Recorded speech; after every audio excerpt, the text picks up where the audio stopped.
દોસ્તો આ વર્ષે મકર સંક્રાંતિ કયા દિવસે છે અને આ દિવસનું મહત્વ શું છે અને આ દિવસે શું કરવું જોઈએ અને શું ન કરવું જોઈએ ચાલો જાણીએ।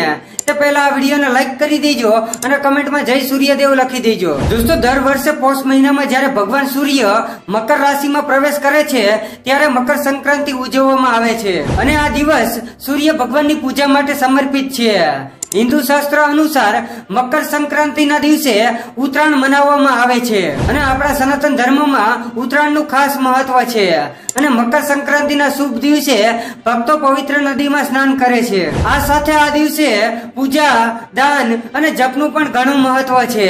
આ દિવસે મોક્ષ મેળવવા માટે વહેતા જળમાં પિતૃઓને તિલાંજલિ અર્પણ કરવામાં આવે છે અને આ સાથે આપણા પૂર્વજોની કૃપા આપણા પર બની રહે છે।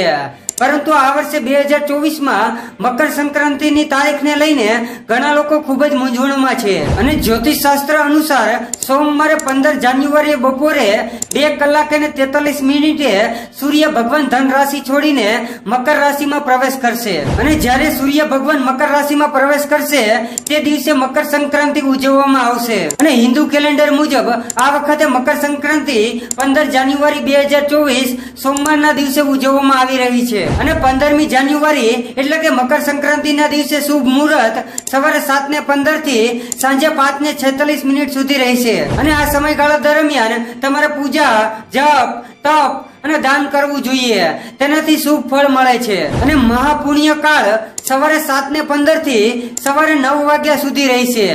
જો આ સમયમાં તમે પૂજા પાઠ અથવા તો દાન કરો છો તો ભગવાન સૂર્યની કૃપા તમારા પર બની રહેશે અને 15મી જાન્યુઆરી સોમવારના રોજ સમગ્ર ભારતમાં મકર સંક્રાંતિનો તહેવાર ઉજવવામાં આવી રહ્યો છે। આ દિવસે સવારે ઉઠ્યા પછી સૌથી પહેલું કામ તમારા ઘર સાફ કરવું જોઈએ, પછી નહાવાના પાણીમાં ગંગાજળ ઉમેરીને સ્નાન કરવું જોઈએ અને જો શક્ય હોય તો પવિત્ર નદીમાં જઈને સ્નાન કરવું જોઈએ અને આ પછી તમે આચમન કરો અને તમારી જાતને શુદ્ધ કરો। ત્યારબાદ પીળા વસ્ત્ર પહેરીને ભગવાન સૂર્યને જળ અર્પણ કરો અને તેની સાથે થોડા તલ લઈને વહેતા પ્રવાહમાં તરતા મૂકી દો। ત્યાર પછી તમે પૂર્ણ વિધિથી સૂર્યદેવની પૂજા કરો। પૂજા દરમિયાન તમારે સૂર્ય ચાલીસાનો પાઠ કરવો જોઈએ અને પછી અંતે આરતી કરો અને ભોગ ધરાવો। ત્યારબાદ જીવનમાં સુખ, શાંતિ અને ઐશ્વર્ય માટે સૂર્ય ભગવાનની પ્રાર્થના કરો અને આ પછી જ્યારે પૂજા પૂર્ણ થાય ત્યારે તમારે દાન કરવું જોઈએ અને આવા જ વિડીયો જોવા માટે અમારી ચેનલને ફોલો કરો અને આ વિડીયોને લાઈક કરવાનું ન ભૂલતા। જય સૂર્યદેવ।